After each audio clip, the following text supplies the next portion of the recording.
Do you hear the kungas in that? Yeah, they're in there. It's hot, man. I'm fucking with you. You don't remember? I was the idiot who, like, several weeks ago, I was like, our song is so great, and I love Afro-Cuban percussion, and gosh, our song is so amazing, but I also love and you're like, there's kungas in it. And I said, yeah, you're right. It's subtle. It's hard to get an ear for that. It really is. It can. Well, like, I mean, you don't have to like tell everybody that I'm that white. No, it's just like right at the start of the show, you're like, hello, everybody. My friend is a Caucasian who doesn't have any rhythm. You look like you got some sun, by the way. Is this part of your negritude phase? Yeah. Getting into when I'm not landlocked. I was out. Racism on this show is just like, wow. Anyway, no, Indiana has sunshine, apparently. It does, but not the same. Like yeah, I know. I've been there. Yeah. it's a muted sunshine. Yeah. And it doesn't show up between September 15th and April 20th. Mm-hmm. I remember the falls in the Midwest, the autumns in the Midwest were just grotesque. Right?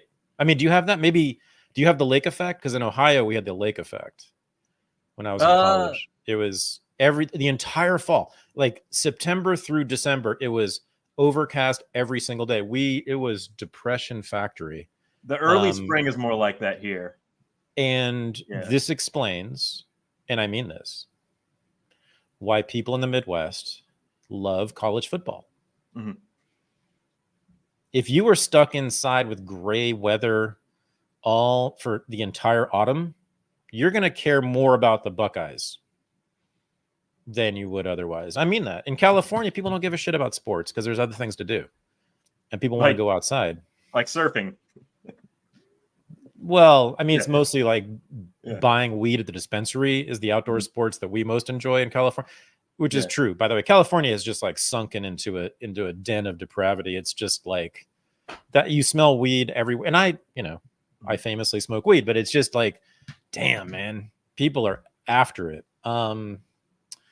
So this is all actually really appropriate for a news show about politics because I wanted to announce. Oh, you go ahead. I was going to say, because Trump endorsed weed in Florida. Oh, that was nice. Yeah. That was nice. Yeah. Mm-hmm.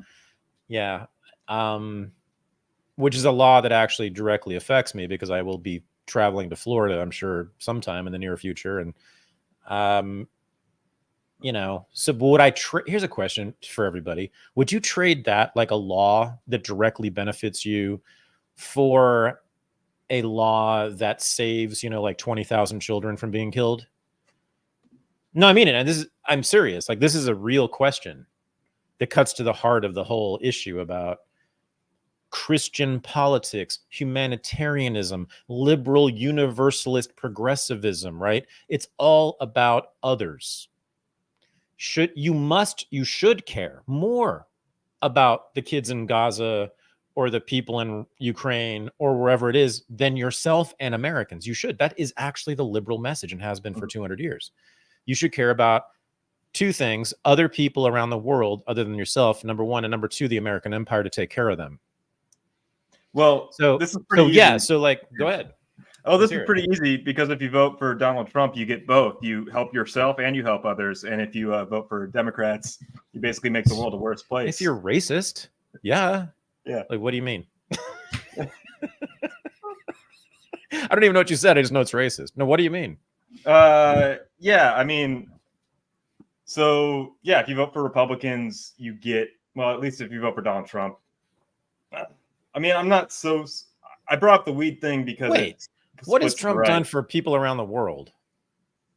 I mean, he's killed fewer. He's killed fewer. He's for killed sure. fewer. Fewer. If you're talking about fewer, a lot fewer. Uh-huh. I'm thinking, what's Trump's body count? That's a great question. We haven't done that. Mm-hmm. Like, I've done body counts for the top 10 presidents. Trump's nowhere even near that echelon. I mean, he's in the bottom 10, I would think. He's got to be bottom below 20. For sure below average. That means bottom 20.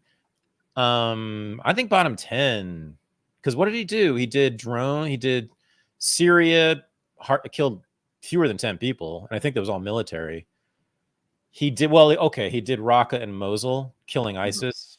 And we don't know to this day. It's wild. I talk about this all the time. 10 years ago, I think that was finished ish. 8 years ago. I mean, it was a while ago, a long time ago. They finished that battle, destroyed ISIS, wiped out these cities, 2 cities in Syria and Iraq that ISIS was controlling. The US oversaw the military operation that did this. It was their thing. They didn't do the actual on the ground fighting, but they did the direction. It was their idea right up to the front line. The Marine Corps, I think, was running the thing. Yeah, what's his body? So that's big. We don't know. There was 1 million civilians in Mosul ish, somewhere around there, 500,000 maybe. It's a serious city. We don't know how many were evacuated. It's wild. We still don't know. But that was a Gaza situation. Difference being they weren't trapped. They could leave. They were allowed. I believe they were allowed to leave. They're for non-ISIS people. Although I'm not sure about that, but I think so. But there was no wall around the city as like in Gaza. So I mean, people, at least leading up to the assaults, they could leave the city. And Raqqa, I don't know. But so thousands, I would think. He's in the thousands and maybe in the tens of thousands. He could be up there. Mosul in particular, I think, is where Trump's most of his body count is. Other than that, I mean, he was running the drone program, killing terrorists whenever someone said they had their sights on a terrorist, which was, weekly or daily for the 4 years. I mean, I think they were taking out people with drones on that at that rate, something like that. So, hundreds there. I don't know. It's an interesting question. I mean, to get into like the stratosphere of the Trumans and the Roosevelts and the LBJs, and I mean, we're talking, he's nowhere near that. I mean, you got to get into the millions for that. Wilson, Lincoln, you got to get into the big numbers, big boy numbers to really compete with those cats. But Trump, he gave it a run. I'd say the war on ISIS, but then again, it was the war on ISIS, which. I mean, I don't even endorse that, but if you're gonna, I mean, it's maybe the only, let me think. Is that the only enemy of the United States that I think was actually an enemy of the United States? Yeah, probably. Yeah, the most justified of the war on terror conflict. Right, exactly. Like, right. I think pretty much every other enemy has been grossly exaggerated and demonized, and the threat has been inflated.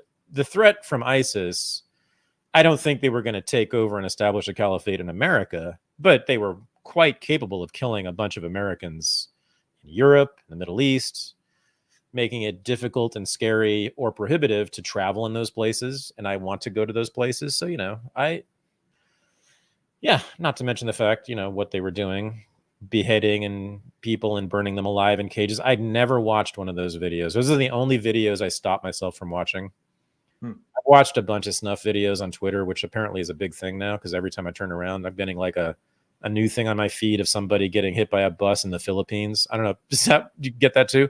And you see the body flailing about. Like, why is this on Twitter? But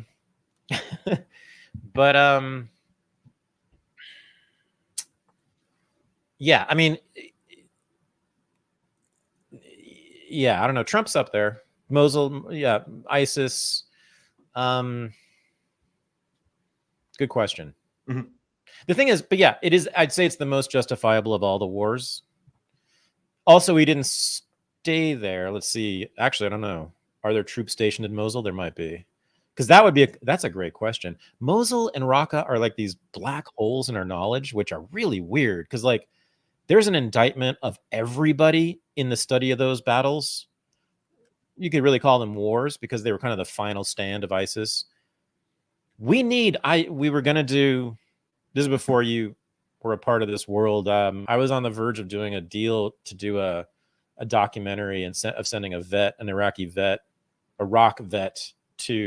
war vet, an American, back to Iraq to report on this stuff and to go to Mosul and Raqqa and just like tell the story. Like, you can't find it. I think the BBC or CNN maybe did like a bullshit half-assed documentary about them.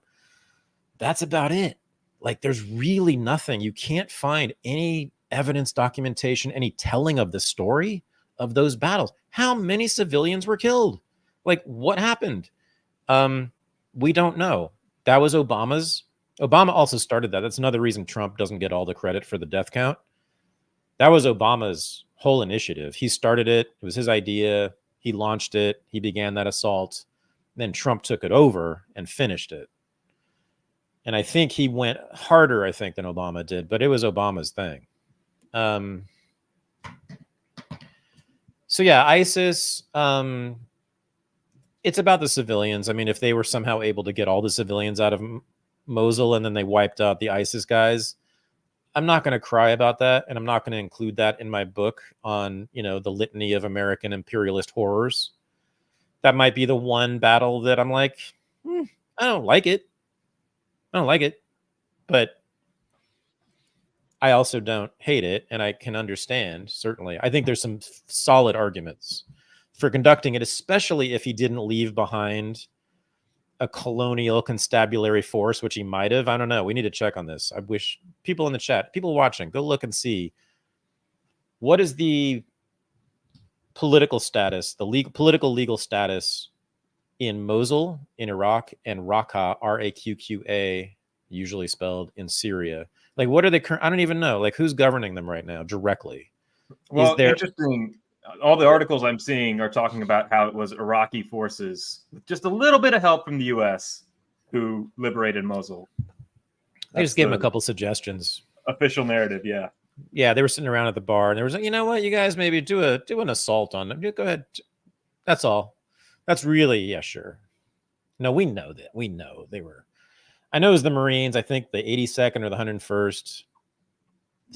Special ops guys. I'm sorry. No, I take it all back. I remember now. It was special ops were running the thing.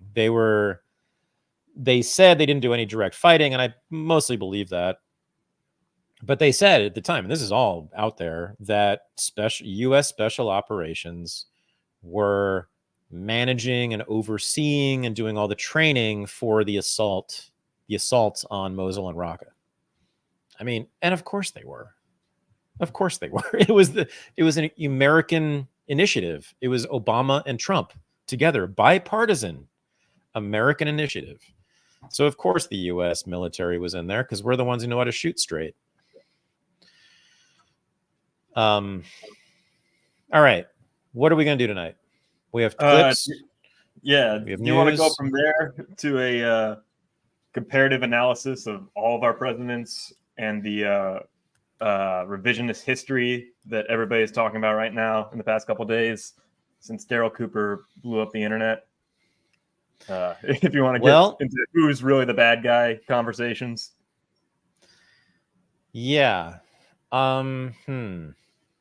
I kind of want to wait like a week because we are actually working on adding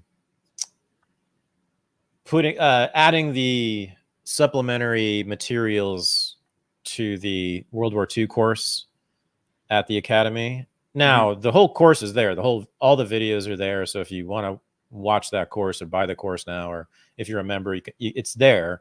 But we will have chapter titles. We'll have a table of contents. We'll have reading lists in addition to that. So people might want to wait. But yeah, if you want to get my whole argument on World War II, essentially the basic argument with much of the supporting evidence, it's the World War II course at Unregistered Academy called The Great Blowback.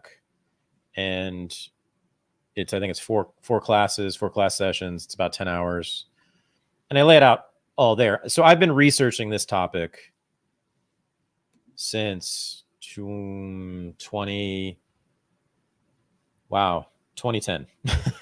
So it's been 14. Well, actually before then, because I started teaching about it before then. So yeah, 2005.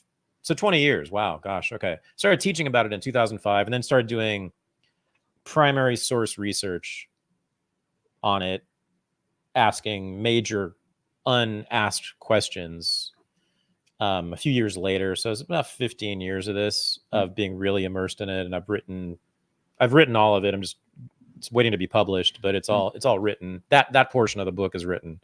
World War II. Yeah. I mean, it's Daryl Cooper was on Tucker Carlson Daryl's a friend of mine. He's been on the show a couple times, and he has the great Martyr Made podcast, and which has become huge. And he does like 30-hour podcasts on historical topics of great interest and importance. And he did one on the history of Zionism in Israel and Palestine, which is very famous. People know about it, which it's not exactly my take. But it's pretty good. I mean, I certainly understand why people admire it and like it a lot. I don't think he's done World War II yet, right? No, he's working on that. That's going to come out maybe first episode in 6 months, is what he said. Yeah, he's done a bunch of others, like Jonestown, which is also near to my heart because quite literally, Jonestown, the Jim Jones movement and then massacre in Guyana. I think 60 or 70% of the people there were from my neighborhood in Berkeley and Oakland.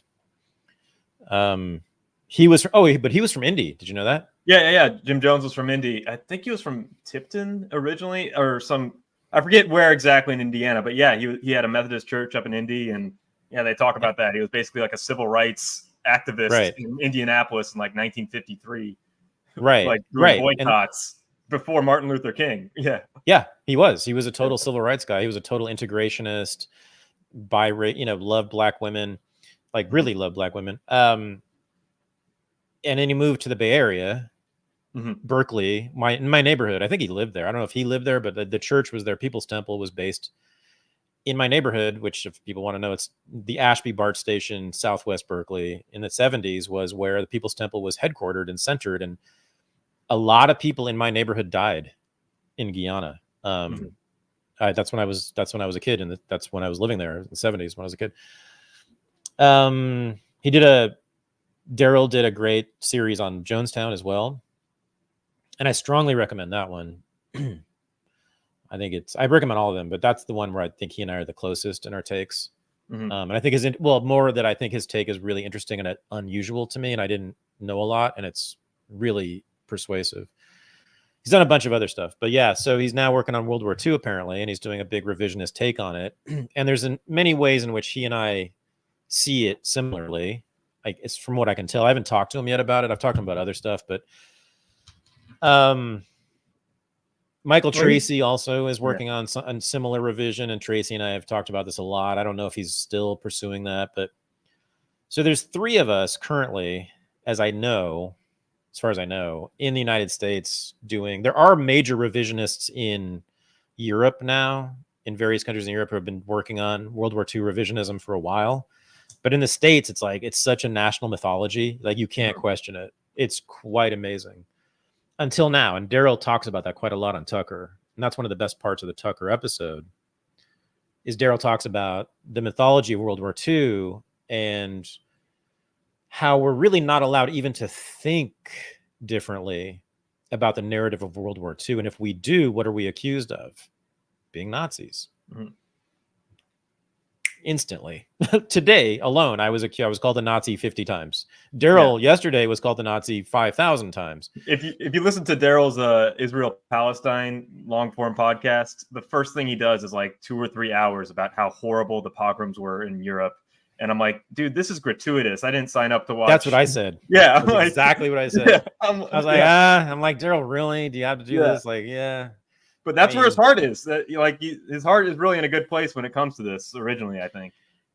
Well, Daryl and I actually met. We became friends a long time ago, like totally randomly. He's a friend of Daniele Bolelli. He's a jiu-jitsu guy, and I was in martial arts and MMA and stuff. And so we hung out. We watched UFC together at my house. He came over to my house 15 years ago to watch the UFC. Before he was anything and did a pie, and before I was anything and did a podcast. And then we both amazingly took these sort of similar parallel paths. And he told me he wanted me to come on his show with Jocko a few times. He's like insisted on it, but it hasn't happened. So we'll see. Anyway, so Daryl's take that he revealed anyway in the Tucker Carlson interview is like a sliver of my argument, but it's exactly matches what I have to say. It's about Winston Churchill. Yeah. Who was, according to everybody, one of the 3 or 4 principal figures in World War II. Okay. according to everybody, and I mean just about everybody in the West, and especially in Britain and America, he is the principal, he and Roosevelt are the principal heroes. And I'd say that the liberal intellectual class, or the establishment and conservative intellectual class, the entire establishment intellectual class considers Churchill to be the greatest hero of all. and my stepfather was one of these people. And I bet you a lot of people listening right now or watching right now have dads or stepdads or uncles who feel this way, that Churchill was the greatest hero of the 20th century. Full stop. That's a very common sentiment among us, what I would call establishment intellectuals, people who know their history, but are conditioned by establishment ideology and are sort of contained within it. So they look at the world from inside the ideology, the worldview that's been created within the United States and within the UK over the last century or so. Right? I mean, it's the ruling class ideology. Is this a thing, guys? Yes, of course it is. There's a dominant ideology in every country. Gramsci was right about this. The ruling class essentially establishes how we are to think about major world events. Okay, this is a leftist idea that's also a very right-wing idea that makes perfect sense to me. And so in each country, there's a completely different story about World War II. Completely. I mean, I'd say the UK and the US are pretty similar in their telling, but they were the closest allies, and even then, it's pretty different. But my gosh, I mean, go to Eastern Europe, go to Russia, which I've been to. I've been to World War II memorial cemeteries in Leningrad and in Moscow, and their telling of it is real different. Even though, of course, they also were allies of the United States at the time, but much of the world sees it differently, not the way that we do, which is this. Hitler wanted to conquer the world and kill all the Jews. And Churchill asked the United States to help the British stop the Nazis from doing this. And the United States eventually agreed to do it. And the United States and the United Kingdom together defeated the Nazi menace, which would have enslaved the world and killed the rest of it. That's how everybody thinks about World War II, right? The US, Churchill in particular, and Roosevelt saved the Jews and saved the world from Nazism. We would all be speaking German. Like, what was that HBO series? It was actually pretty good, Man in the High Castle. Yeah, the novel and show. Yeah. Amazon. Oh, Philip K. Dick. Yeah. Amazon. Yeah, Philip K. Dick. Yeah. That fantasy. I mean, that's people actually believe that. And if you spend 10 minutes reading Hitler himself on his ideas about foreign policy, you will find out that Hitler was not only not interested in taking over any part of the world outside of Greater Germany, what he considered to be Greater Germany, which was most of Eastern Europe. Sure, yes, partly imperialist, but that was it. He was opposed to it. He was anti-colonialist. He thought it was a terrible idea to have colonies, for Germany to have colonies. He wanted to renounce them. People said, we need to go recolonize Africa. He's like, no, that's where all the black people are. Why would you want to go mix with them? For good racist Nazi reasons, he was an anti-colonialist. Yes, the Nazis were anti-colonialist because of their ideology. Because of their ideology. Racists are anti-imperialists, guys. So were the Nazis. Because they're racists.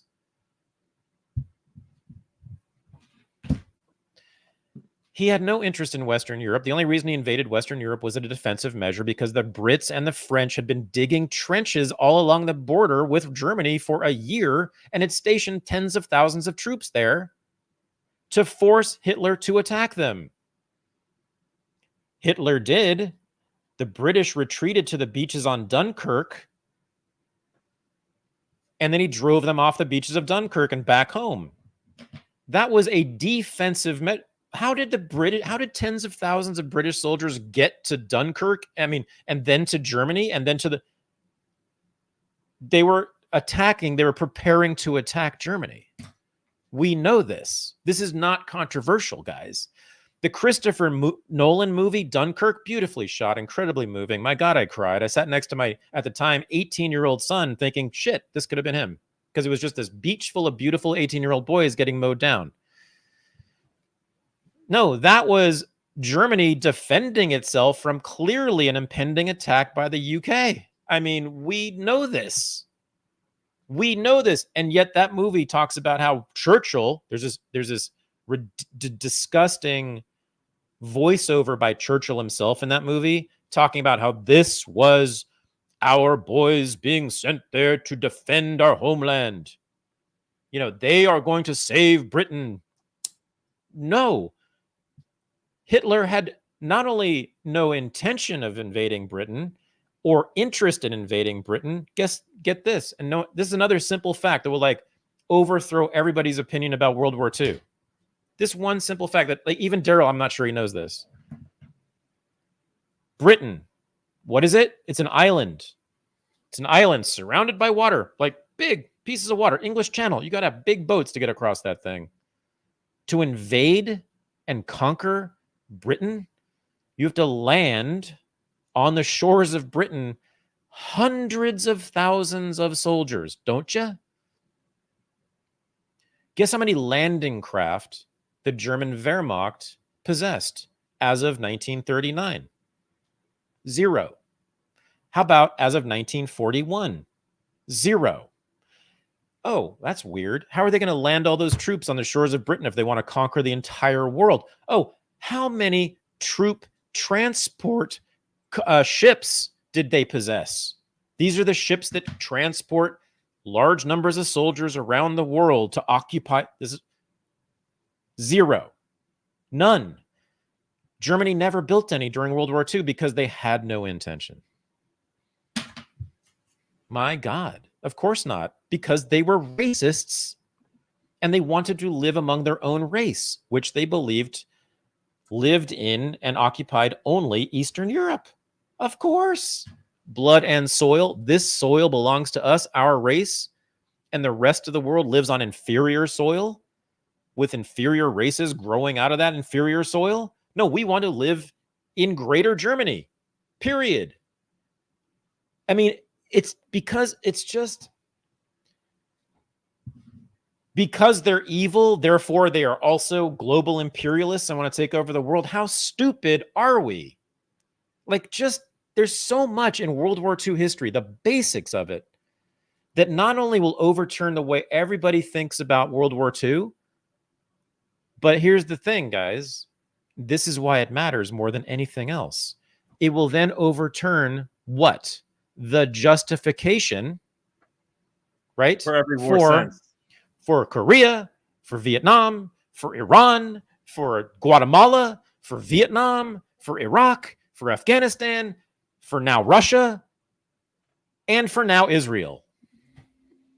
Because what have we been told about Hamas? Oh, well, they're Nazis. And what have we been told about Gaza? Well, we killed everybody in Dresden. We bombed all the civilians in Dresden. So shouldn't we do the same thing in Gaza? It's amazing the Zionists say that shit as if it's a good argument for killing every child in Gaza. Oh, we did it in Dresden. We killed all the kids in Dresden.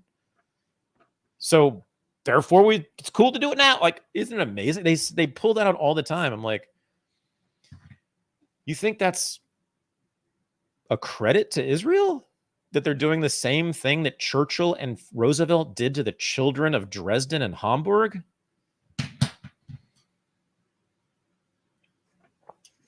We haven't even mentioned. Oh, so Churchill. Okay. Yeah. Well, I mean, I was just going to say ahead. Daryl's argument on Churchill is the war was over by 1940, essentially. Hitler had gotten the pieces of Eastern Europe that he wanted. Brilliant. And Hitler exactly right. Yeah. Churchill deliberately escalated by bombing civilian targets in the German occupied land because that's the only thing he could do from his island. And he kept the war sustained, roped in Russia, and roped in the United States and sort of turned this from a Eastern European conflict into a global conflict that killed 60 million. Correct. That it was. That is. Yeah. That's all 100% correct. Yeah. Mm-hmm. Yeah. We're taught that, I guess, Hitler was evil and bad because he was a genocidal maniac, and that might be true. But it is possible that Churchill was a hubristic idealist who was so foolish that led to even more deaths than genocidal That's maniac. not how you describe Churchill. Okay. Drunk, I don't know, but... No. Well, see, this is... I so mean, he Daryl... was... Daryl was. I thought everything he said was correct. I Yeah. agree with every single thing, and it was brave and quite brilliant. But the two most brilliant pieces I heard, and I haven't seen all of his work on this. All I saw was the interview, which I think was like 20 minutes on World War II. That's it. That's all we're going on here. One was that by the fall of 1940, there was not a single military force on the continent that was opposing Nazi Germany. Because, as I said, the Brits had been wiped out and the France had been driven off, and the Belgians too. After Germany invaded the West in May, with the Blitzkrieg, the famous Blitzkrieg, right? And that's when they invaded, they take control of Paris and all of Western Europe, right? They wiped out the armies of those countries. So the continent was theirs. And they got, and this is the important thing that no one gets, and Daryl didn't quite explain this adequately. Hitler and Himmler and Goebbels and all of them, the entire Nazi high leadership, every single fucking one of them, from 1919, from the founding of the party until they were all dead in their bunkers in 1945, said that all we want, but we really, really want this, is control of Greater Germany, to pull back together the parts of Greater Germany that had been dismembered by the Allies and in ancient history by the Slavs in Russia. They believed that Western Russia was part of Greater Germany and Poland as well. That's where, they were murderous imperialists, but just on a local level, real bad, but a lot less bad than a global imperialist murderous war that involves the entire world and ends up killing 65 to 70 million human souls. So I was Churchill. Let's do Churchill, because so Churchill. Oh, right. You were saying he was like his personality hubris, issues. Childish. Oh, right. The second. Okay, so the second. He wanted so to play the with second his toys in the sand. The second. Oh, sorry, I finished. Okay, I remember now. The number one point. So right, by 1940, by fall of 1940, the Nazis controlled Europe entirely. There was no military force on the continent that opposed them at that point, and they had achieved everything they wanted. Is my point there? That's all they wanted was Greater Germany. They never even wanted Western Europe. That was purely defensive. I explained that, right? And then the most brilliant thing I think that Daryl said about Churchill himself was that as he reads him, and this was exactly my experience when Daryl said this, I was just like, wow, this is so amazing. Because when I read Winston Churchill, when I read Franklin Roosevelt, when I read John Adams and Thomas Jefferson and the founding fathers, when I read Abraham Lincoln and Woodrow Wilson and John F. Kennedy, when I read Lyndon Baines John, I mean this, and I have read them. I mean, I've read speech after speech. I've read private papers. I've read public papers. Of course, I've been teaching American history for 3 decades. I've said this to many people many times, and they kind of like smirk at me but like, if you were, I promise you guys, and I think Churchill is probably the greatest example of this, and Daryl picked up on this. If you were to take those men, their words, their behaviors, their personalities, and you put them on a modern psychiatrist's couch, I believe that pretty much every mental health professional in 2024 across the world would deem them to be psychotic. Yeah, sociopath was used word Daryl Cooper used. No, he said psychotic. Oh yeah. Oh yeah. No. And He said. Oh no, he said Winston Churchill seems to him to have been a psychotic, and I'm like, oh, of course he was. This is the thing. Like, it's not even close to me. Like Winston Churchill. Everybody, please go read not his books that he wrote, with Crown Publishers after World War II when he was on his hero tour. I'm talking about the real policy making, law making speeches and documents that the dude wrote. And he wrote a lot and spoke a lot. What he had to say about everything. He was so incredibly ruthless and merciless. There was no way he had any regard for human life. There was just no way. Winston Churchill had exactly the same regard for human life as Mao Zedong and Pol Pot did. And I stand by that. No doubt about it. We haven't even talked about Gallipoli. That was his operation in World War I. Killed how many British soldiers, young men, like unbelievable. India. He caused famine in India that killed, was it 1 million people? 2 million people? Billion? I forget. It was just like, it was one of the greatest atrocities of the 20th century. No one ever talks about it. So when we come to World War II, this dude from way before Hitler was even a thing was calling for war against Germany. Why? Because he wanted the UK to continue to be what was happening in the United Kingdom as of the 1920s and 30s. It was on the downslope. It was declining, losing its place as the great global empire, of course, and they saw the US coming up to take its place. And Churchill desperately wanted to maintain British and therefore his own imperial global power. And to do that, he had to control Central Europe because that's where the industrial manufacturing base was. Germany was a rising great power with all sorts of cultural and industrial and economic power. And they had to be conquered because by the time the Nazis come along in the early 30s, 1933, but they were coming along in the 20s, he saw it coming.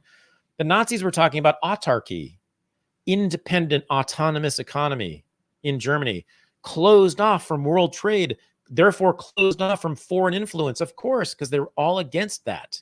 That's what they were about, they were about redeeming Germany from the predations of the Allies from the West. Churchill wanted to go to war with Germany from way before the Holocaust, from way before the invasion of Poland, from way before even the Nazis took power. And he found an ally in Roosevelt who had wanted to go to war against Japan since he was a teenager in the 1890s and had been advocating for war against Japan his entire political career through the 1900s, 1910s, 1920s. And people were like, Japan? Why do you want to go to war with Japan? Roosevelt, from childhood, had wanted to go to war with Japan for various reasons that are ideological. But so Churchill found this brother in Roosevelt, and they were like, "Oh, you want to go to war with Japan, and I want to go to war with Germany, so you can take control of that hemisphere, and I'll take control of this hemisphere.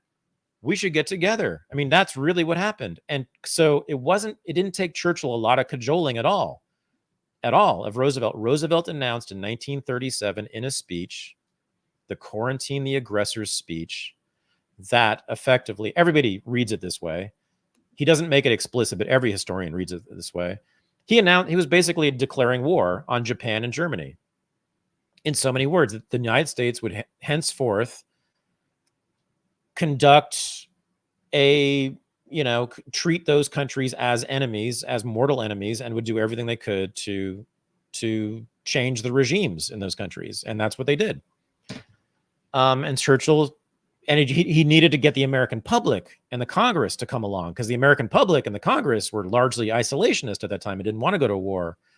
So it took him a few years, and it took him Pearl Harbor, which he also manufactured, to get the American public to let him do this thing, which then caused the Holocaust. But that's another story that's in the course. Take the course. It's called The Great Blowback at Unregistered Academy. But Churchill. So here's Churchill's first thing. Germany invades Poland September 1st, 1939. That's the beginning of World War II. That's how we think of it, right? The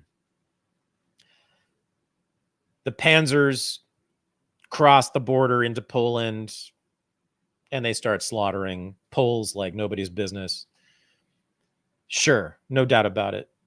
No doubt about it. This was Hitler at his greatest. This was, I mean, what they did to the Poles was actually in many ways much worse than what they did to the Jews, which was clearly terrible. But the slaughter of Poles, the way it was conducted, and it was just, and they did this before the Holocaust, by the way. They killed Poles before the Jews. Was absolutely just, I don't even know. It is the worst thing that's ever happened in human history. I agree. Well, except for what the United States did. So let me tell you about that.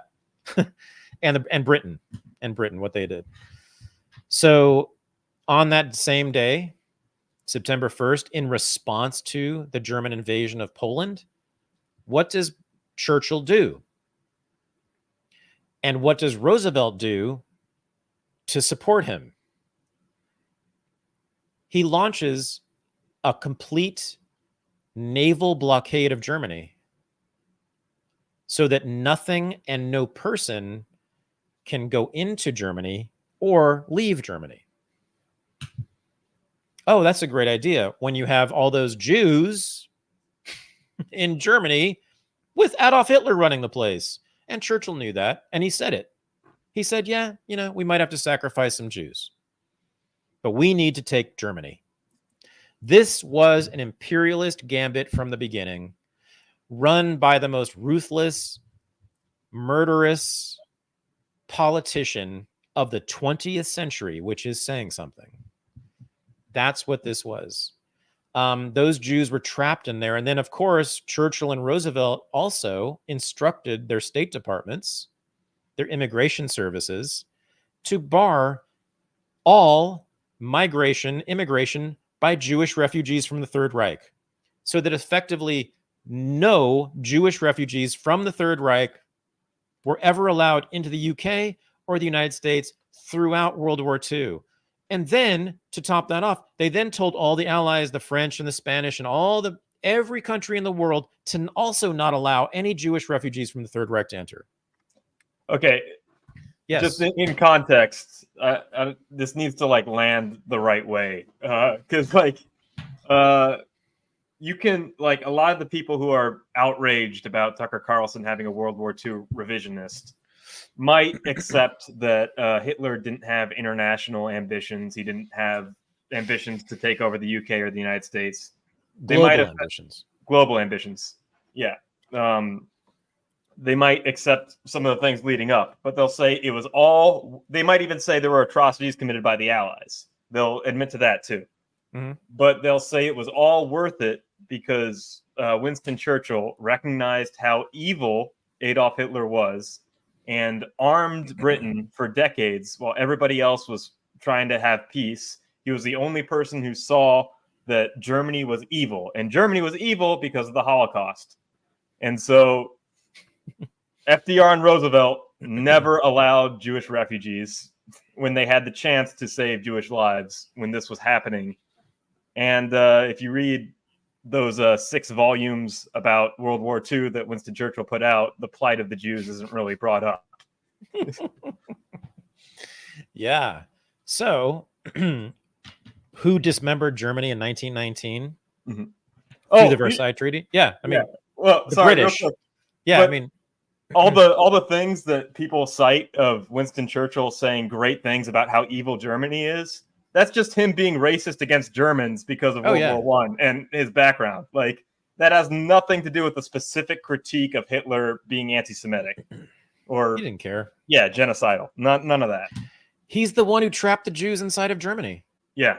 I mean, so let's talk about culpability for a second. And by the way, that's not even controversial. There's books written about this by not just Jews, but by Zionists.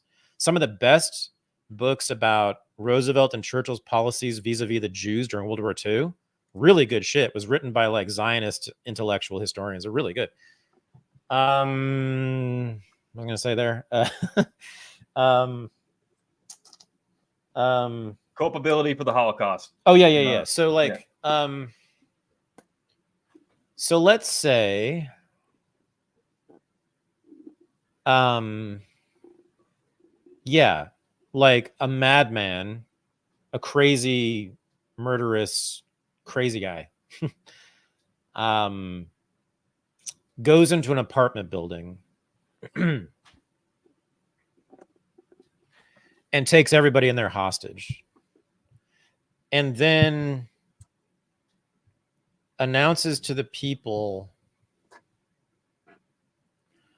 to the world, you know, if you attack me, I will kill everybody in here. Similar to the Israel situation, amazingly, but you know, I mean, and then what the world proceeded to do was drop bombs on the apartment building.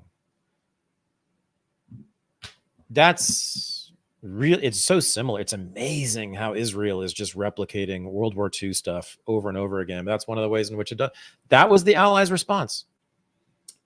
Because here's what happened. And again, no one knows this because the West doesn't ever admit this, but Hitler gave a speech, multiple speeches, but there was one big one every January at the Reichstag. Annually, he gave the speech, same thing. January in the Reichstag, but he gave also similar speeches throughout the years, through the 30s. Every single time he said this. He issued press releases saying this, but he would stand up in front of TV cameras every year and say to the whole world in these speeches, and you can see these online, the West, he would say, the West, United States, France, Britain, you guys, we want to give you our Jews. We will ship them to you on our very best boats. Will you please take them? If you don't take them, I will have to kill them. And if you stop me from taking back what properly belongs to Germany, which was portions of Poland in particular that were taken in the Versailles Treaty, if you militarily intervene against me in taking back what is properly German, I will then have to kill them. He was holding them as hostages. This is not my take, my analysis. This is several historians. Christian Gerlach is the best of them. Ian Kershaw. These are pretty establishment historians too. They're just British. They're not American. Americans are so locked into this ideology about World War II. They can't, even the historians can't see this stuff. But so what did Roosevelt and Churchill do? They said, go fuck yourself. And they invaded him and they bombed him. They started bombing way before Germany bombed Britain. And they killed a bunch of civilians. The viciousness of Churchill and his war cabinet was just amazing. The memos, the communications among them. I mean, they are talking about killing masses of civilians in Germany with no regard whatsoever. I mean, they knew exactly they'd be killing hundreds of thousands of civilians and children and women and old people, and they didn't care at all. Well, it is astonishing. They wanted control of Germany and the industrial base of Central Europe, and that's why they did all this. The other brilliant thing that Daryl said, and this is, I've been saying this for years, is what Churchill and Roosevelt did. They made a regional war, which it was a grotesque, horrific war, but it was only regional because, again, the Nazis only wanted Eastern Europe. They made a regional war into a global war. They made a regional war that was going to kill 2 or 3 million people, maybe, with the invasion of Poland. Bad. Versus a global war that killed 65 million. Partly because Roosevelt, since he was a teenager, wanted to go to war with Japan, and Churchill was willing to back him up with that. And partly because Churchill wanted, and Roosevelt also, wanted control of Eastern Europe. And the Nazis were stopping them from doing that. This was all just, the entire thing is just more imperialism. That's all it is. Same with World War I. Same with the Civil War, by the way. That was just imperialism. Same with Korea, Vietnam, Iraq, Afghanistan, and now Russia, and now Israel. Like, it's all of the same argument. It's all the same motivation. It's all the same project. It's the American empire. There was no interest in saving anybody. Not really. I mean, it was only as an intellectual justification for it. So anyway, that is, yeah, but there's, that's the, I said I wasn't going to talk much about that, but there you are. Yeah. Well, and then, you hand all of Eastern Europe over to Stalin. And like, if you look at the result of World War II, pretty much everybody involved is in a worse place than they were before it. And I think that's the biggest thing about questioning the narrative of World War II is who won. And it's not obvious like there was anything to really gain from it for anybody. Germany is devastated. Eastern Europe is devastated. The British Empire is destroyed. And the United States has like a competitive advantage. Like, and people like say that our prosperity is due to that, but you'd have a lot more prosperity without killing all your young people, you know? Yeah. I mean, so again, colonialism, empire, the costs of it, of all this, you know, if you look at, let's say, Germany, you know, is that a colony of the United States? No, of course not. Well, listen to, it's shocking. When the Ukraine war started, I started listening to German politics. I started listening to German politicians talk, you know, I heard like various speeches made by German, like leading German politicians. And I was just blown away by how incredibly pro-American they were. Like they were so jingoistic as Americans. I mean, that they made Trump blush. I mean, it was incredible. Just the consciousness of the whole German political class has absolutely been colonized by the United States. But then if you know the history of it, the Marshall Plan, the CIA running everything in West Germany after World War II, I mean, the whole Cold War, you know, the United States was completely up inside West Germany, managing things. American-run cultural institutes and schools throughout West Germany, teaching generations of German children and then politicians to think a particular way, literally writing the history books in German schools. The US did that. You know, pushing Germany to outlaw Nazism and racism and historical revisionism. Daryl Cooper and I would be placed in prison if we lived in Europe. There are laws against historical revisionism about World War II. David Irving, the greatest historical revisionist of World War II, who's called a genocide denier, a Holocaust denier, falsely, by the way. He did time in a prison for this very thing. So, and again, and the most important thing, and Daryl said this too, the most important thing here, this is not just academic. This is not just about getting history right.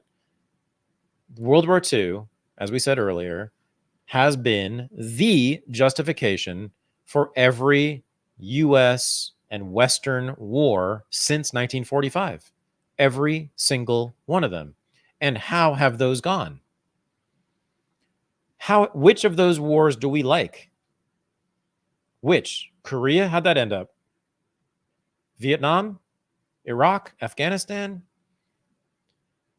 Every one of those, we were told, if we don't do this, we will let the next Hitler dominate the world.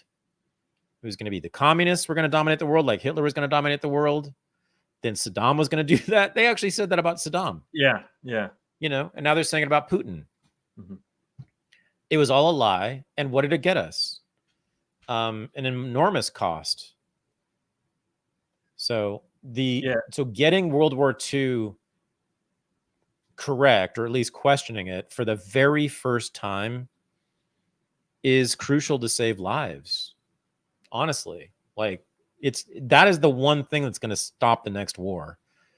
Truly, is making us think differently about World War II. Yeah, it's the good war, and there used to be a tradition on the left of the pacifist movement questioning the good war and saying there's no such thing as a good war. Like right. Howard Zinn was good on this. Kurt Vonnegut was good on this. What you brought up, Dave Smith sort of makes that point in a similar way. He says, we're always taught that, it's Churchill versus Chamberlain.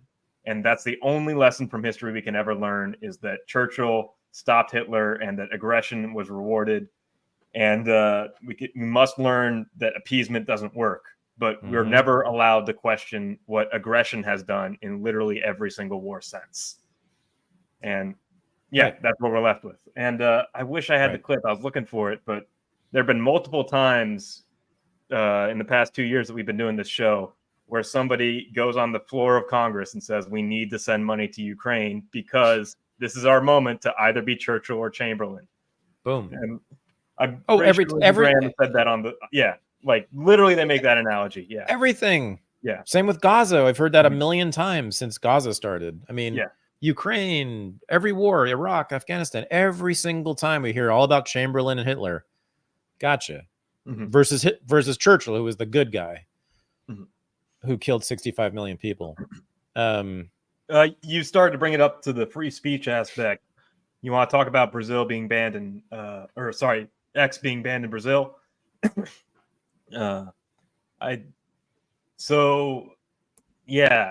Long story short, there were like a list of 7 accounts that Lula's government wanted Elon Musk to ban. Elon Musk refused to, and the Supreme Court justice said, well, Elon Musk is acting like above our laws and above our dictates. We need to ban the whole platform. And so the platform is banned. If you try to access X in Brazil, you'll get slapped with an $8,000 fine, even through a VPN.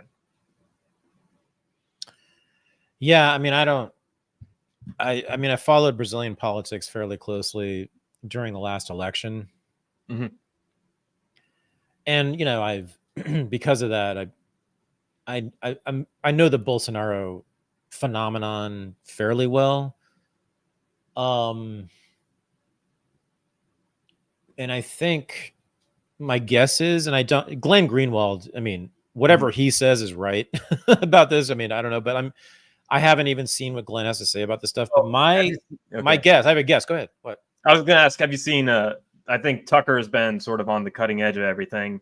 His interview with Mike Benz immediately after this dropped, and how what Mike Benz is saying, this all traces to the State Department and deliberate actions to censor through NGOs and through promoting the idea of censorship. Yeah.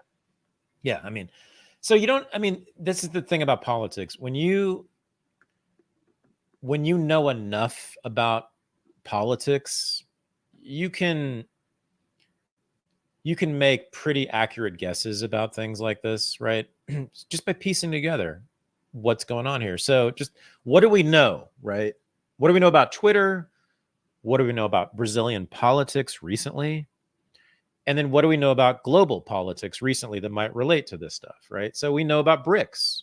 What's the B in BRICS?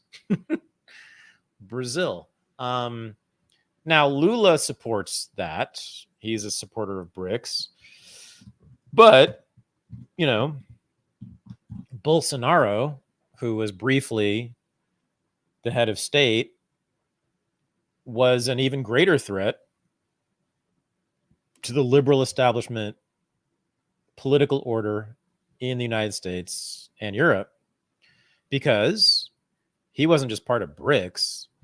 Bolsonaro was part of something much more dangerous and scary to our leaders, which is the global nationalist populist movement, of which Trump's MAGA base is a part, of which the Le Pen movement in France is a part, of which Viktor Orban and his movement is a part, Meloni in Italy to some extent, although she's kind of faded away ideologically, but originally she was part of that.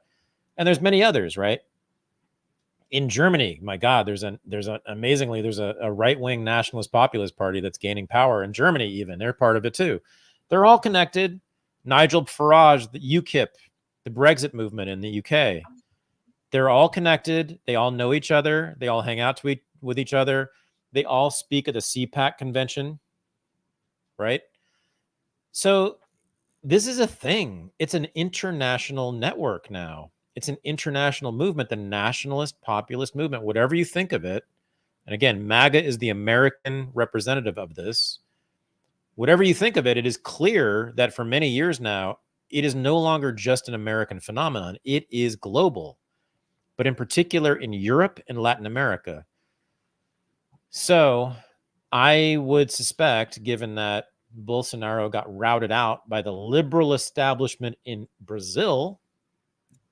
And as I understand it, the Supreme Court of Brazil is a liberal establishment institution and Elon Musk is seen as the great facilitator of the international nationalist populist movement. I got to think that's what it's all about, right? I mean, it's just on the most basic level, political level, it's about the global liberal establishment, in this case represented by the Brazilian Supreme Court, cracking down yet again on the global nationalist populist movement, which Twitter is seen as an ally of. Does that make sense? Does that jibe with Benz's critique? Benz goes a little deeper. Yeah, I'm sure. He says a lot of things very similar. Yeah. Well, he tries to be not political about it. Like, he tries to really not endorse any political movement and paint himself as an impartial, all I care about is free speech dude type of guy. Oh, really? Yeah. And he says, I am forced to be political because for some sort of foreign policy reason, the entire free internet is being threatened and dismantled. But he, Damn. Yeah. And he, much like you, points to, he doesn't connect this to Foucault, but he says there's no such thing as domestic policy. He says that everything is foreign policy.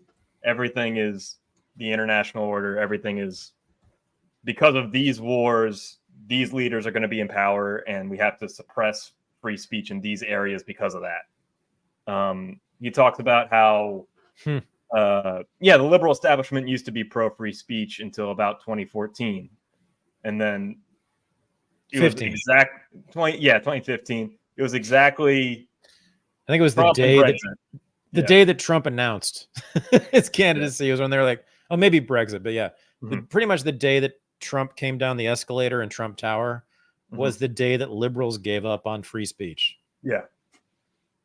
Yeah. They were like, nah, changed our mind on this. Tim Walz, do you see that clip? Yeah. I didn't misinformation. He said the misinformation and hate speech have no place in a democracy. Yeah. So I'm like, do they do American history in Minnesota? Do they ever talk about the Constitution? Yeah. But yeah, like, you can't, because, free speech is such a foundational liberal right, like liberal value. You can't just go against free speech because the entire imperial order is based off of like going after Putin because Putin suppresses free speech, or going after Bolsonaro because Bolsonaro suppresses free speech, and calling everybody a fascist who suppresses free speech. So you can't outright do it. You have to promote things like disinformation. You have to promote these narratives and put people into power who have like this idea that they are experts who can discern truth and untruth. And that's how the consensus apparatus to censor things is being built. And then you have, of course, the back channels that were exposed in the Twitter files. Can I go super meta for a second? Not that I ever do that.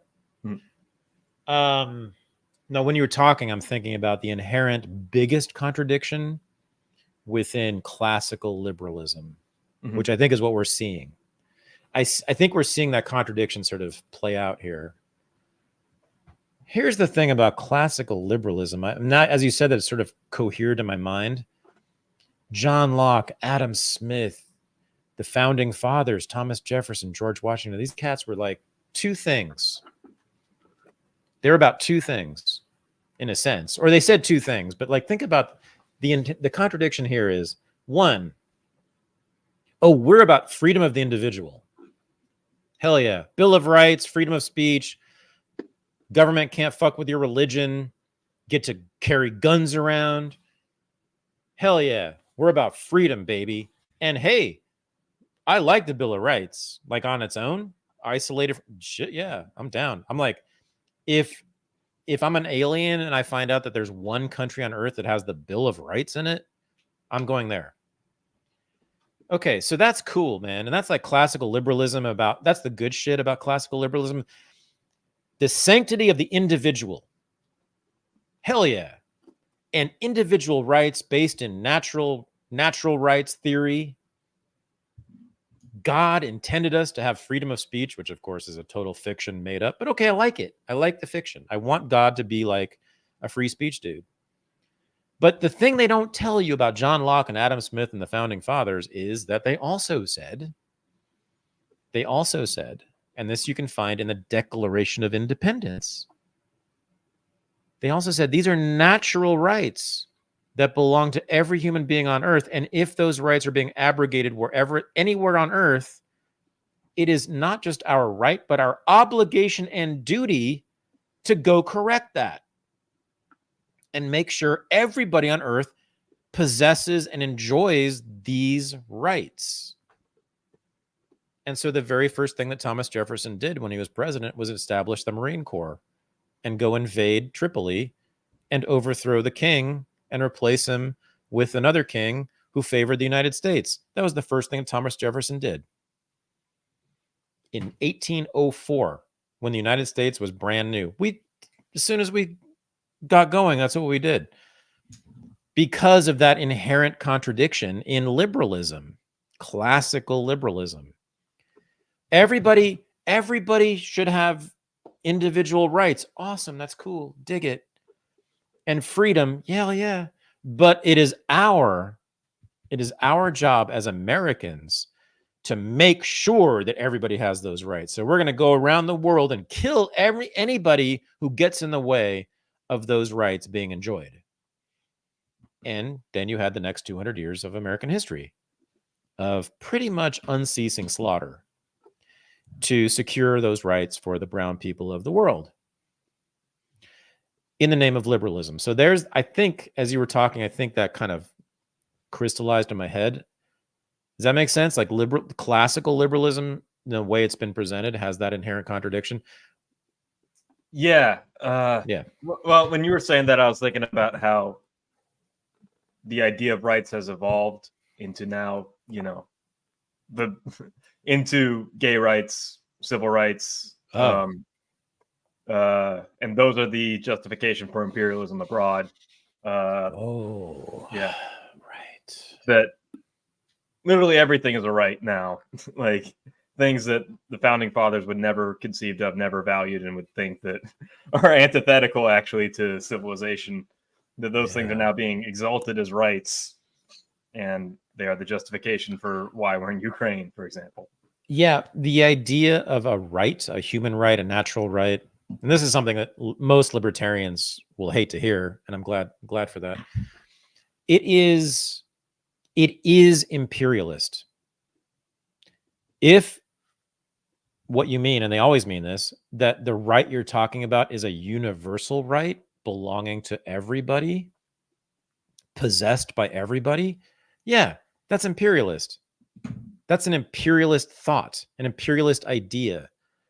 Because if that's the case, first of all, you're speaking on behalf of the entire world, 8 billion people. Do you know what all 8 billion people want or need or think or da-da-da? No, you don't. So right there, that's a cultural imperialism. And next thing you know, of course, once you make this claim that all the people in the world must possess this thing that I value, well, then you're kind of obligated to go do something about it. You got to go do something, whether it's going to war or just imposing sanctions or talking in your newspaper about how evil the government is over in that country. Mm-hmm. You got to do, that's all imperialism. And so let's try to stick to ourselves. Yeah, you have to bomb Afghanistan so little girls can get an education. Yeah, man. I was talking to my girlfriend about this. Like she cares intensely about all the people like in her life, mm-hmm. who she knows, who are related to her, like her children and me and her friends, and like her, she cares, like she's emotionally like super intensely attached to these people and cares so much about their well-being all the time. And she could give a fuck about anybody else, about the world, about the public world. Like for Gaza or Ukraine or anything. She really doesn't care. And I'm always like, hey, honey, did you see this thing on Twitter about these poor people in this country or this neighborhood or wherever? Yeah. And I tell her, I say, I wish I were like you, and what you are my politics. That's what if everybody were like that, if people didn't care about people they don't know, if people didn't care about people they don't know, I said to her, I don't see any reason for war. I don't think war would happen, or it'd be very, very infrequent. The problem is many people, at least in the West, are conditioned and trained the way that I am, despite being Thaddeus Russell. I am, and we've talked about this, and it's shown with Gaza, I am psychologically, fundamentally a Christian humanitarian, universalist. Like that's my emotional center. My intellect is always fighting against it because I found out from reading history, that those feelings, when they're expressed in politics, almost always end up in the 82nd Airborne killing a bunch of brown children. So it's an interesting contradiction, but like I said to her, your psychology is my politics, but my psychology is I can't do that. I'm so conditioned as a good Christian boy who cares about other people that I can't get rid of it. There's an old world conception of rights, that rights aren't universal, like how the Roman Empire thought of rights, that they are bestowed upon their citizens who are protected by the empire.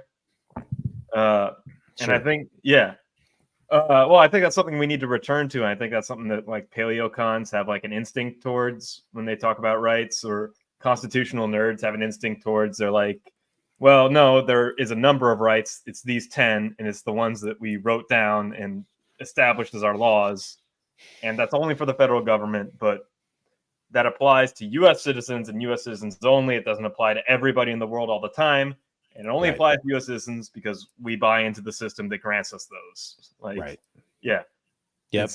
They see the government as a mafia protectorate that protects the rights that they've contracted them to do. So, like, almost. I mean, of course, that's who I'm with on this, and I think that's right. But however, this fight goes back to Burke versus Rousseau. Man, I need to teach those courses soon. I can't wait to do that. But Burke didn't talk about rights. I don't think. Did he have that? I don't think he had that conception. That's a very modern. Even Rousseau didn't. I mean, that's a 19th century or like late 18th century idea, and not so much in Europe. But certainly Burke, and then the Burkean conservative tradition, which I love, has said what you just said, which is that no, rights aren't universal. Nothing's universal. And certainly not in terms of states and law.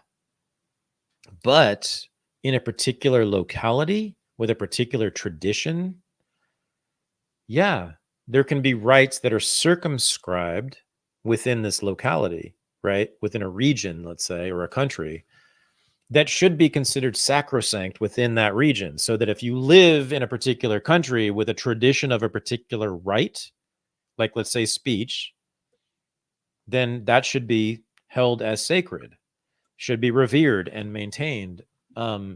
That is Burkean conservatism.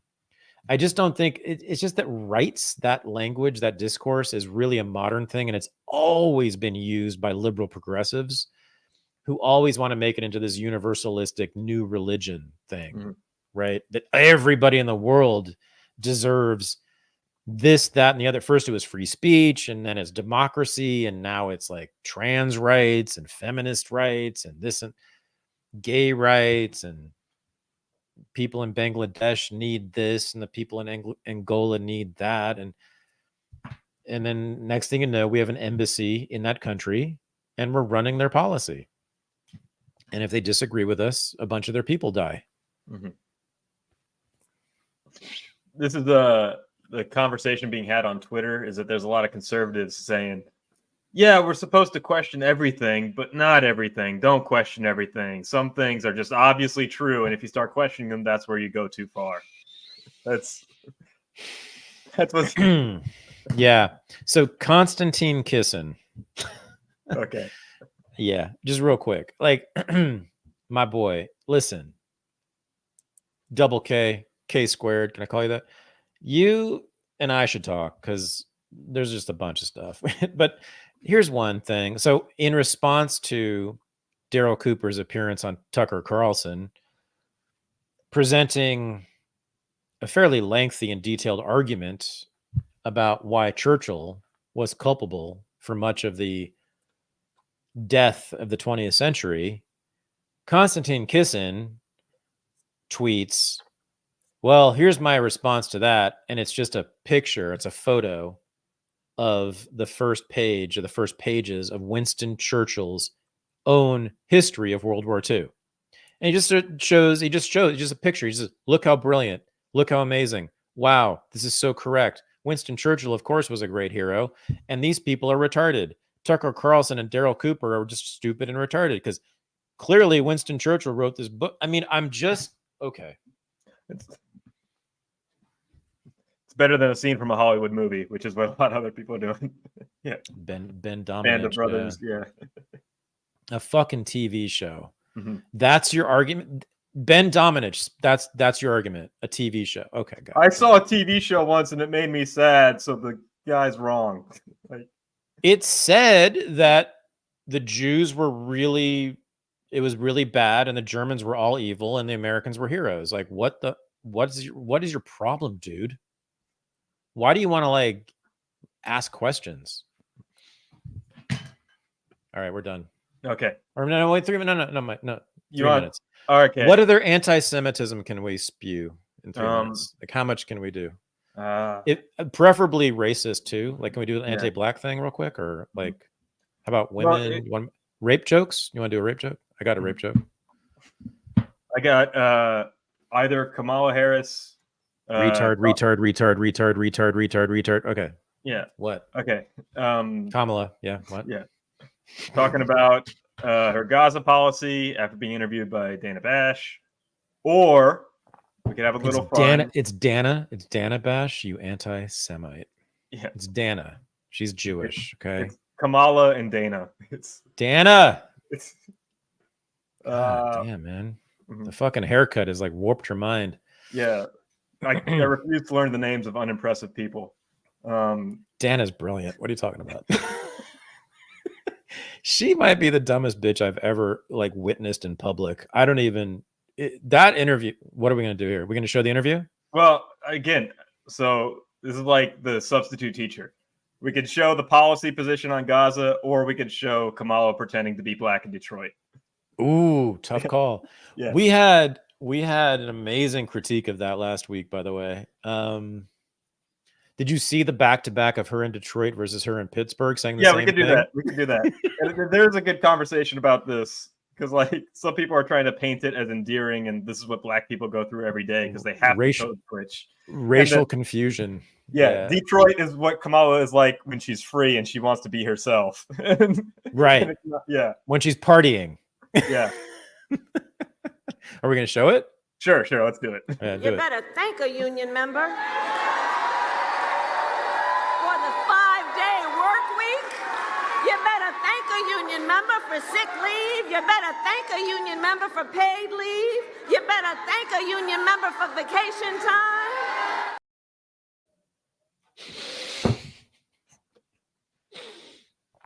Sorry, I was doing her a tribute. I was in my cups. Yeah. You better thank a union member for put a stank on a union member. Go to the bank for a union member. You better thank a union. Like, damn, girl. Where'd you learn that shit? So, like, okay. I have much, much deeper insight into Kamala's personality than almost anybody because, as I said, she and I grew up in the exact same place. And in Berkeley in the 1970s, the white kid, everybody, it was a super integrated place, which I really appreciate. Like, it was just lots of blacks and white, lots of mixing, no one cared. But also, like, all the white kids, we were like the original Wiggas. We that was our thing, because we were, we were like right next to Oakland. A lot of Oakland kids went to our high school, and it was a super like mixed place. And that was like, Berkeley is like the apotheosis of racial liberalism in that way. So that white people for a long time like needed to be black identified in some way or another to be cool. And that's where that's coming from. That poor girl. She's all stuck in the middle. She's liminal, man. She's in between. She's in between black and white. She's like, wait, I'm in Pittsburgh. What? I gotta be white. Now I'm in Detroit. Knowing Detroit as I do, and knowing the labor movement as I do, and knowing in particular the Detroit labor movement as I wrote an entire book about, I can tell everybody listening and watching that the three white people behind her on stage, one of whom was Randy Weingarten, the head of the teachers union, one of the most evil people in the world. The three white people on the stage were probably the damn near only white people in that whole fucking auditorium. Labor in Detroit, the labor movement union, is a black thing. The top leaders are all communists who my parents were friends with, and I'm not kidding. But the rank and file in the Detroit labor movement is all black. So I'm sure she was looking at a sea of black faces, and that's why that came out. And in Pittsburgh, I don't know that town as well. I don't know the scene there. It must have been a white audience, I guess, the Pittsburgh. But you could just see that, right? She must have been looking at a bunch of black faces. I'm like, well, let me get you better thank a moment. You better thank the labor moment, girl. I mean, she got Shaniqua on them. Yeah, and this was 5 hours later in Pittsburgh. Thank unions for sick leave. Thank unions for paid family leave. Thank unions for your vacation time.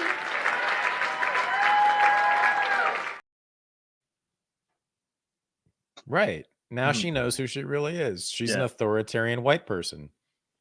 She's my vice principal at Columbus Middle School in 1976. Mrs. Hall. Fucking hate that bitch. But Kamala's always reminded me of every assistant principal I've had. Yep, you better thank a union, because now I know who I'm working for. And this is how we speak when we want to get a good job.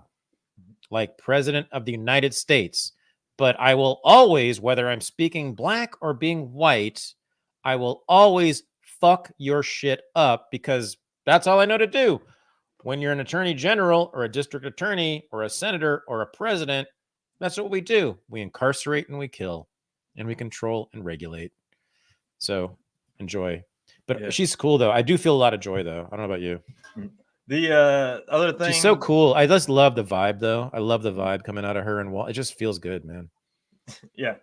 The other thing, like, this happens so often but the thing that we always bring up too is that there was a Yale study that there was a study in Yale that, like, Republican politicians. I know. Here I am studying a Yale study, but no, I'm curious. Yeah. What? That Republican politicians don't dumb down their speech in front of black audiences, that they give the same speech. Yeah. And that Democrats dumb down, change their affect, speak at like a kindergarten level compared to how they normally speak. That's Batya's thing. Yeah, Batya always always brings that up. Yeah, and it's totally right. And like when I heard her say that, I was like, of course, like, you don't need to study for that. Like, just hang out with the liberals for a minute. Oh God, like, especially in academia. Oh man, the number of times I saw white liberal professors treat black professors and students like their children was just, I can't even tell you. And there'd always be like this really awkward, like, hey man. It was always like, hey man, because they didn't want to be too hip, too black, but they wanted to be a little bit like welcoming. And the only way they knew how to do was to say man to all the black guys they knew. Mm-hmm. Hey man, hey man. Terrified of the DAP, not knowing how to do it. Man, that's like the middle-aged white liberal's worst nightmare. Like, do you have the hand like this, or is there a shake at the end? Do we hug too? I don't know what to do here. Oh man, I've seen it. I've seen the worst of it. Eric Foner, communist, liberal, Columbia historian laureate, one of my advisors, threw me under the bus because I criticized Martin Luther King. He would talk to black people like they were retarded children, like who needed helping across the street kind of thing. Like super nice, like, oh, that's so interesting. Can I help you? Would you like to have a job as a professor of history? We'll pay you lots of money. All right. Anyway, gotta go before we get canceled here. Are we doing the after show? No, because we changed the date. But tomorrow, so everybody who's a patron who wants to do Unregistered Live, we're doing that tomorrow. Okay. Same time tomorrow. But then following that, we are going to move to Wednesdays. But this week, everybody listening, this week, see me tomorrow. I will send out the URL for the Zoom meeting, Unregistered Live, with me and Michael hanging out, hour and a half. It's the most fun of the week that I have. So it's going to be 5:30 Pacific, 8:30 Eastern, like normal? Yep, 8:30 Eastern, 5:30 Pacific. And if you want to join us, go to patreon.com/unregistered, become a patron, $5 a month, and you can join and hang out. It's amazingly fun and amazing. The last few weeks, especially, we've had some extremely intense conversations, but also a lot of fun. So do that. And I'll see you guys doing that tomorrow. And otherwise I'll see everybody else next Wednesday. So Unreported is now a Wednesday show. Yeah. It's true. It's a hump day show. I love humping. All right, dude. We're out. Peace.